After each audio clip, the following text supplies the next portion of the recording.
सत्संग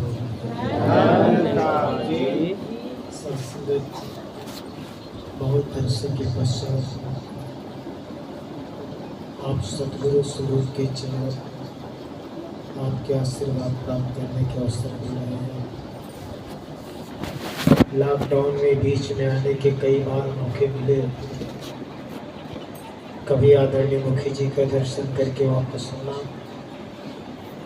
तो कभी बॉर्डर पर कुछ ऐसे प्रतिबंध थे वहाँ से वापस हो जाना, और आज इस रूप में सत्संग में बैठ करके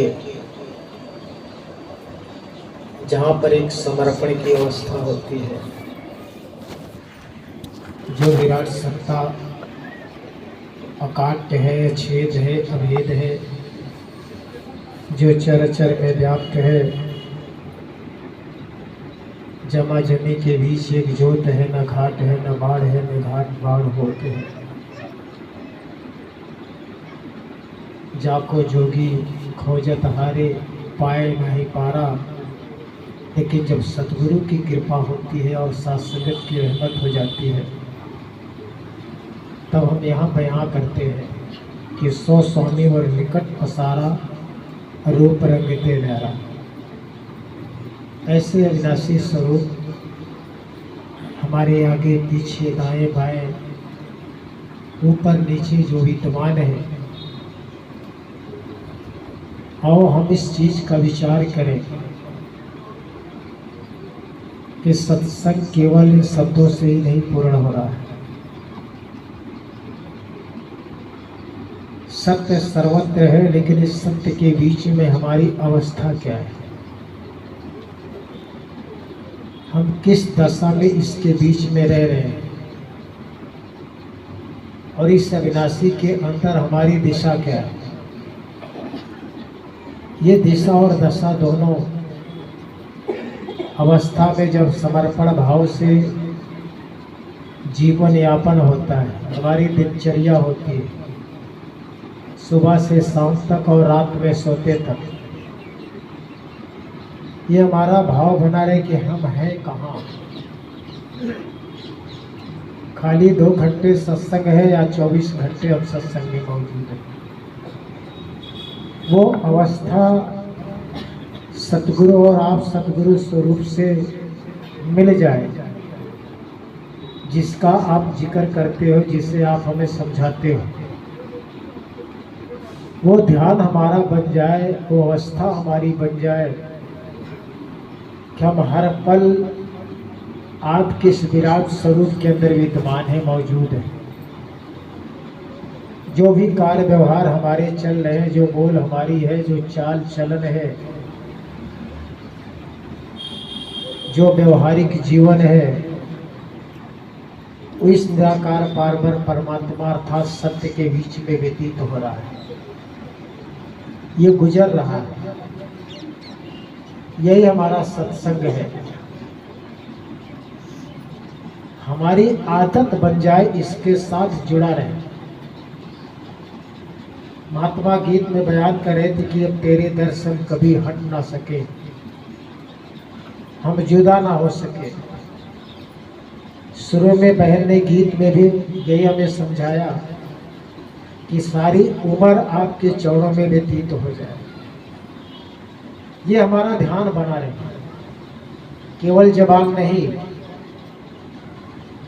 ये कुछ गीत से महात्मा आशीर्वाद लिए, कुछ विचार से। केवल इतना ही सत्संग नहीं है, श्रोता वक्ता ज्ञान निधि, कथा राम की गूढ़। राम की कथा गूढ़ है, अत्यंत रहस्यमयी है। श्रोता वक्ता, श्रोता वास्तव में ज्ञान निधि होता है, ज्ञान का भंडार होता है जो जबान से नहीं बोलते, अवस्था बनी होती है। भगवान बुद्ध के समक्ष अनेक शिष्य मौजूद थे और उस समय वो यही देख रहे थे कि कौन अंदर से शांत है। तो कई ऐसे बयान आए, तो अंदर से कुछ लोग कह रहे थे मैं तो ऐसा, मैं भी तो सोच सकता हूँ, ऐसा मैं भी तो बोल सकता हूँ, जैसे गीत महात्मा का ऐसे मैं भी तो गा सकता हूँ, जैसे विचार महात्मा का ऐसे मैं भी तो कह सकता हूँ, जिस व्यवस्था में मुखी जी हमको रहने के लिए कह रहा था मैं भी तो सोच सकता हूँ।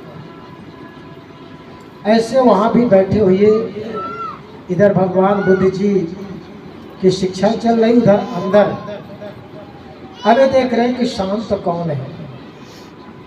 कई के मन में ऐसा था।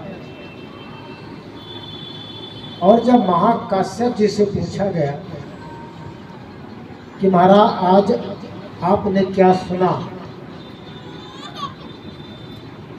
तो कहा हमें नहीं बता सकते हमने क्या सुना। हाँ इतनी जरूर है, इस महान विभूति के द्वारा हमें रहना कैसे है ये समझने का प्रयास मिला। भगवान बुद्ध ने सीधे कह दिया ये अधिकारी है, इनकी दशा और दिशा दोनों एक है। और सत्संगत शराबी शराब पीता उसको लत लग जाती है, अपना धन भी बर्बाद करता है, निंदा भी सुनता है, नाली में भी गिर जाता है, सब गति उसकी हो जाती है। लेकिन कुछ देर के बाद फिर उसे मिल जाता तो फिर वो दौड़ जाता है। ये नहीं सोचता कि मैं नाली में गिरा था, मुझे बच्चों ने ऐसा कहा, मुझसे और लोगों ने ऐसा कहा। वो फिर उससे पैक को लेने के लिए तैयार हो जाता है। उससे ये नहीं पता होता कि घर का वो आटा भी बेच करके पी लेता है, घर के जेवर भी बेच डालता है, इसलिए उसकी लत लगी हुई है। उसे अपने बच्चों का ध्यान नहीं है, पत्नी का ध्यान नहीं है, परिवार का ध्यान नहीं है, लोग क्या कह रहे हैं इसके लिए उसे ध्यान नहीं है। लेकिन उसकी लत लगी है शराब पीने की। और हमें सतगुरु ने चैतन्य किया है, आप भी चेतन करते हो। हमारी लत कब लगेगी इस निराकार से, कब लगेगी लत आपके चरणों से, कब ये लत लगे कि हम आपसे आशीष वचन अपने हृदय में धारण करें। ऐसी अवस्था को बना लेना जरूरी होता है। यही हमारी सत्संग है। और जब ऐसी लत लगती है, ऐसी आदत बन जाती है, तो फिर चाह गई चिंता मिटी मनुआ बेपरवाह, जिसको कछु न चाहिए सो सालों का सा अवस्था उसकी बन जाती है। वो उस समय नहीं समझता। शराब पी करके महाराणा रणजीत सिंह का हाथी खरीदने के लिए व्यापारी आ गया, और वो व्यापारी कहना कि वो कहां है, तेरे भैंसे की क्या कीमत है। महाराज रणजीत सिंह ने कुछ नहीं। सुबह हुआ कि भाई उस व्यापारी को ले आओ। व्यापारी जब आया तो कहा है बताओ व्यापारी जी, अब मेरे भैंस की कितनी कीमत दोगे। कहते महाराज क्षमा करो। वो व्यापारी कल चले गए जो आए थे, शाश्वत अपने सर्वोपरि के समक्ष, सतगुरु स्वरूप सात संगत के समक्ष कोई गुरु शिष्य मिल गया, हमारा निभे कैसे इनके साथ। एक घड़ी आधी घड़ी, आधी में पुण्य आध, तुलसी संगत साधु की कटे कोट अपराध। 12 मिनट, 6 मिनट और उससे भी 3 मिनट, और ये 3 मिनट ही हमें सुधार भी देती है और संवार भी देती है। कोई महापुरुष मिल गया 3 मिनट में, और महाराज क्या हाल है, ठीक है महाराज, अरे उस बहन ने ऐसी बात कही थी, क्या ऐसे भी होना चाहिए, फला महात्मा ने ऐसा किया था, क्या ऐसा होना चाहिए?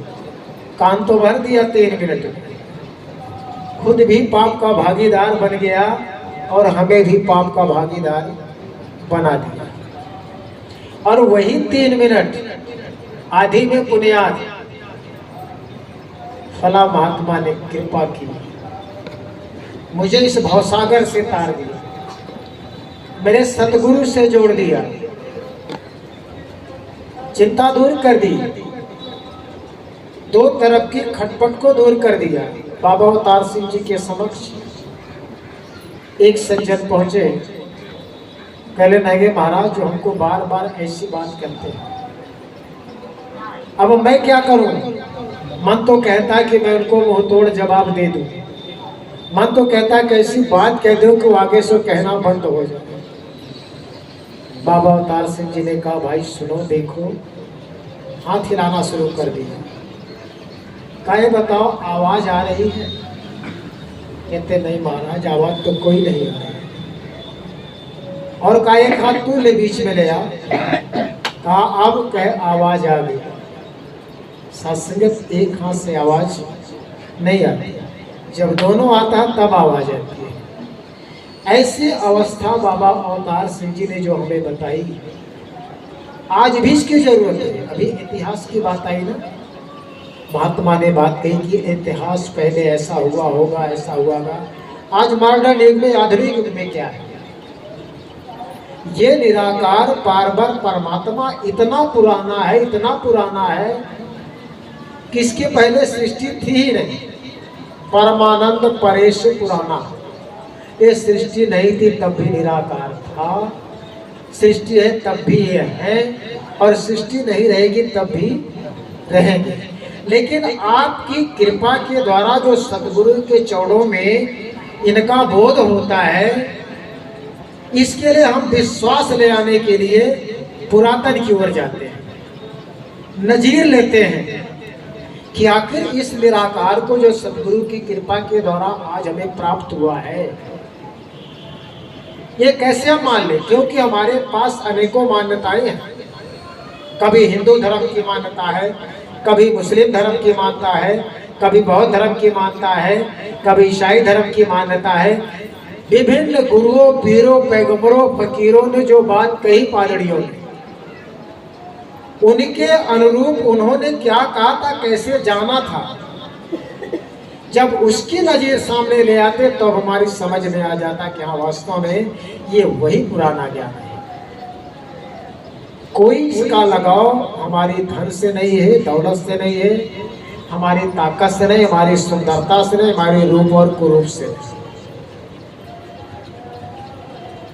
मनु महाराज और सतरूपा महाराज मनु, जिनके हम आप सब वंशज हैं, सारी दुनिया का वंश मनु महाराज को माना जाता है। क्या कमी थी महाराज मनु के पास? कितने हजार वर्ष तक राज्य किया, राज्य करने के साथ साथ पौत पौत्रियां तमाम सासंगत उनके पास मौजूद। लेकिन एक ऐसी अवस्था आई, अपना राजपाट परिवार को सौंप करके दोनों प्राणी निकले, और जब देखा कि यहाँ कुछ संत महात्मा मौजूद है तो दोनों लोग पहुंच गए सत्संग के निमित्त। अब वहां से बात आई कि महाराज आप यहाँ कैसे, जो इतने दिन तक राज दरबार में मौजूद हो और राज दरबार की सारी कार्य व्यवस्था को संभाला हो, फिर यहाँ मन कैसे लगेगा? यहाँ आपका औचित्य क्या है, प्रयोजन क्या है? महाराज मनु ने बात कही, सब कुछ किया है, सामने भी बात आई, लेकिन जानने की आकांक्षा आई, पूर्ण अभिलाष निरंतर हुई। देखियो नैन परम प्रभु सोई, मेरे अंदर हृदय में ऐसी अभिलाषा आई, किसी भी जगह के अंदर एक उत्कंठा होती है, एक अभिलाषा होती है। ये जो इनके द्वारा कहा जा रहा है, जो श्रवण किया जा रहा है, क्या इसे जाना भी जा सकता है? इसकी अनुभूति की जा सकती है? इसकी पहचान की जा सकती है। यही बात मनु महाराज के अंदर आई। सुना था कि परमानंद है, परेश है, पुराना है, अचल और अटल अविनाशी है। कहते सोई प्रभु को मैं जानना चाहता हूं। कौन सा प्रभु? जिनको वेद ने नैत नैत कहा है। नैत नैत, जिसका निरूपण वेदों ने, उपनिषदों ने ऐसा कहा है, जिसे भगवान शिव जी ने स्मरण किया था, जिसके लिए समाधि में स्थित थे, सोई प्रभु को जानना चाहता हूं और दूसरे को नहीं। ये बात पुरारत्न थी और वर्तमान समय में मनु महाराज जानना चाह रहे हैं। सब चीज से तृप्त हैं और किसी चीज की आवश्यकता नहीं, इसे जानना चाहते हैं। इस चीज को जानने के लिए मौजूद है जय चिंता ही परमार्थवादी, जिसका चिंतन परमार्थवादी अर्थात वो महात्मा करते जिन्हें जगत में कल्याण करने की स्थिति बनती है, जिनके लिए जन्म ही होता है। अपने सतगुरु की कृपा के द्वारा जान करके आज भी आप जैसे संत महात्मा भाई बहन जगत के कल्याण के लिए सात्संगत तो अपने कर ही नहीं है, लेकिन जो आपके अनुभव हैं, आपके निज विचार हैं, ये किसके हृदय में बस जाएं और उनका कल्याण हो जाए, ये इसके लिए होता है। और सात्संगत अभी बयान करते हैं महात्मा 29 वर्ष हुआ। अब हमें नहीं जान सकते कि सतगुरु किसको किस मोड़ पर ले जाएगा। महात्मा मोती चंद जी बड़ी कृपा किए और शक्ति नगर में मिल करके पहुंचे। और उस समय आदरणीय सात्संगत अकेश साहब, आपके मुखी जी सात्संगत आदरणीय नरेश शाह जी, उस समय उम्र क्या रही है, आज भी नौजवान है, लेकिन आज से 29 साल पहले नौजवान की अवस्था क्या हुई।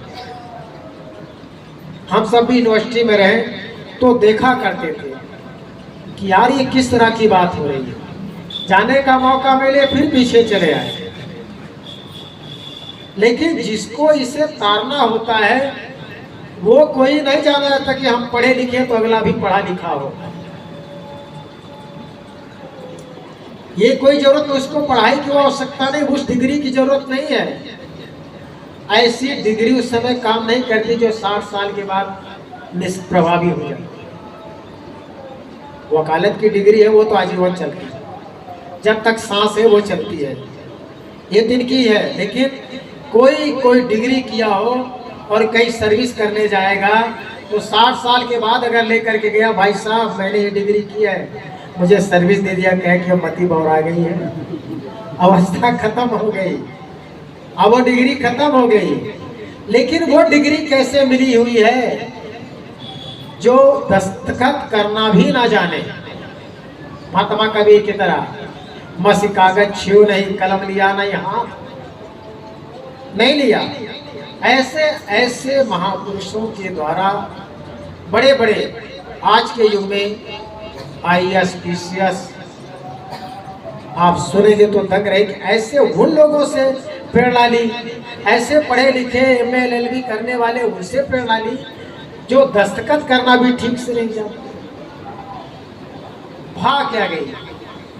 सतगुरु की कृपा के द्वारा उस महात्मा की बात अर्थात कल्याण करना था सतगुरु, इसकी कृपा थी। बहे बहाए जात हो लोक वेद के साथ, पैड़े में सतगुरु मिला अकारण, बिना किसी कारण के। दीपक दीना हाथ, ज्ञान ज्योति हाथ में प्रदान किया, वो सतगुरु की कृपा होती, वो इनकी कृपा होती, इनकी रहमत होती है। अब उस समय ये भी सोचा जा रहा था कि नौजवान है, अब कुछ देर के बाद ये धीरे धीरे इनको बैठाएं सत्संग में।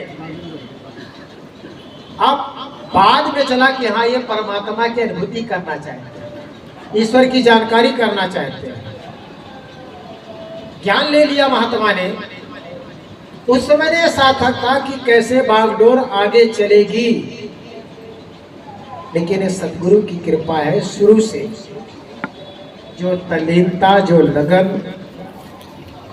जो कोर्ट में भी महात्मा ने इस बात को बाखूबी वकीलों से और उससे भी शेयर किया। यही सत्संग होती है। सत्संग यही है कि रोजी में, रोजगार में, नौकरी में, खेती में, बारी में, उठते बैठते इस सत्य का एहसास बना रहे। यही सत्संग है। यही अवस्था बना होती है, यही अवस्था बनी रहती है। इस ओर ले जाना होता है। शास्त्र ऐसी अवस्था बनाए, ऐसी स्थिति हमारी बनाए, हमारी निभ जाए। एक सेवा दल विंग है, दूसरी प्रबंध व्यवस्था, प्रचार व्यवस्था है। और ये साथ संगत को सुचारुता प्रदान करने के लिए ये जिम्मेदारी है, ये जिम्मेदारी होती है। जिम्मेदारी के बीच अमृत घोलने की बात होती है। महात्मा ने देखा, किसी ने सत्संग भवन की देखा नहीं, लैट्रिन साफ सुथरा कर दिया, बिल्कुल क्लीन हो गया। करने वाला कर गया, देखने वाले ने देखा नहीं, लेकिन करने वाले ने बयां भी नहीं किया। वर्तमान समय में, पुरातन समय नहीं, आज वो कर गया। लोगों ने सोचा कि आखिर किया किसने? सेवा दल ने सोचा कि मैंने तो सफाई नहीं की। संचालक ने कहा मैंने किसी की ड्यूटी नहीं लगाई। आखिर किया किसने? करने वाला ने कर दिया, प्रबंधक महात्मा कर दिया कि साफ सुथरा तो नहीं है, साथ संगत आएगी, गुरु रूप आएगा, ये साफ सुथरा नहीं है। सत्संग जुड़ गया है, सत्संग जुड़ा हुआ है, सेवा के साथ सत्संग जुड़ा है, कार्य के साथ सत्संग जुड़ा हुआ है। लेकिन कहा किसी से नहीं। दान किया, एक हाथ दिया, दूसरे ने जाना नहीं, सेवा किया, चुपचाप सेवा करके पूरा कर दिया। अब बात आई, बयां करना शुरू किया। सेवा दल के अधिकारी, महाराज किसने किया? मेरी बात तो नहीं, मुखी जी जाने, प्रबंधक जी जाने। अब बड़े बाखूबी के साथ निभाने के लिए दास ना जाने, इसलिए सेवा दल संचालक जाने। किया किसने? किसी को पता नहीं, लेकिन वो कह रहा ये जाने, वो कह रहा ये जाने। वही अवस्थाई अचार ऊपर रखा था टाण पर, देवरानी ने उतार करके पकड़ाना चाहा कि छाई ने पकड़ा, लेकिन दोनों से छूट गया, नीचे गिर गया, मटका टूट गया, अचार बिखर गया। अगर जहरीला भाव होता तो दोनों लगड़ने लगते, खूब लड़ते। लेकिन देवरानी कहने लगी, बहन जी क्षमा करना, मुझसे पकड़ाते नहीं बन। जेठानी कही, नहीं बहन आपने पकड़ा, मुझसे पकड़ते नहीं।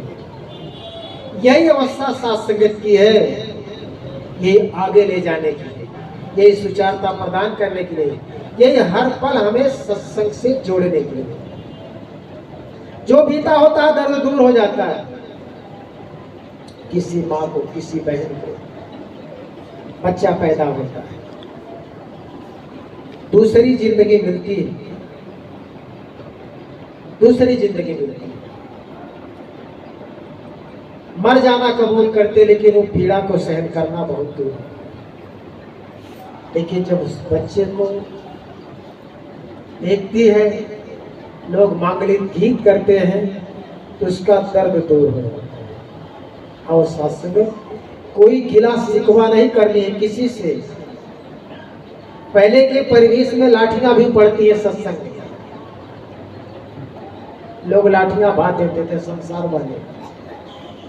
कभी कभी अब भी पुरवैया बहती तो लगता है। लेकिन जब ऐसे ऐसे महात्मा नौजवान ज्ञान लेने के बाद आगे बढ़ते हैं, तो उसी माँ बहन की तरह पीड़ा दूर हो जाती है, दूर हो जाती है पीड़ा। कि वाह मेरे सतगुरु, कृपा करो, कम से कम ऐसे आधार तो आपने खड़ा किया। फिर समझ में आता है कि बाप बेटा अलग अलग नहीं, बेटा जब बड़ा हो जाता है तो सलाहकार हो जाता है, वो मित्र हो जाता है। कल का ज्ञानवान बहुत दिन का ज्ञानवान, आज का ज्ञान लेने वाला बहुत पहले का ज्ञान लेने वाला। दोनों ने एक जैसा ज्ञान लिया और दोनों साथ मिलकर के चलते हैं तो गुरु की परंपरा आगे बढ़ती है। और शास्त्र की कृपा करो, रहमत करो, बख्शिश करो। यही से अरदास करने की मेरे कृपा निधान। कोई भी अवस्था है लेकिन अपने दर से मुझे मत टालना। अभी कहा गीत में ना, बात करनी है, प्रभु मुझे अपने दर से ना टालो, गुलामी का इकरार हमसे करा, सीधे करना। कोई भी अवस्था मेरे सदगुरु दर से मत टालना। भले ही गुलामी का, गुलाम क्या कहता है? उससे पूछा कि तुम क्या चाहते हो? अगला कहता बादशाह क्या चाहते हो? अगला कहता वो करते। वो चुपचाप था। गुलाम से पूछा तुमसे कहा गया, लेकिन तुमने कोई उत्तर नहीं दिया। कहते महाराज मैं गुलाम हूं। गुलाम की अवस्था गुलाम होती है, गुलाम की सोच भी गुलाम होती है। मैं गुलाम क्या कह सकता हूं? गुलाम का सुख दुख तो आप जानने वाले हो। शास्त्र ये अवस्था हमारी बनी रहे और यही सत्संग में जुड़ने का भाव बना रहे, ताकि इनके चरणों में ले जाए शास्त्र।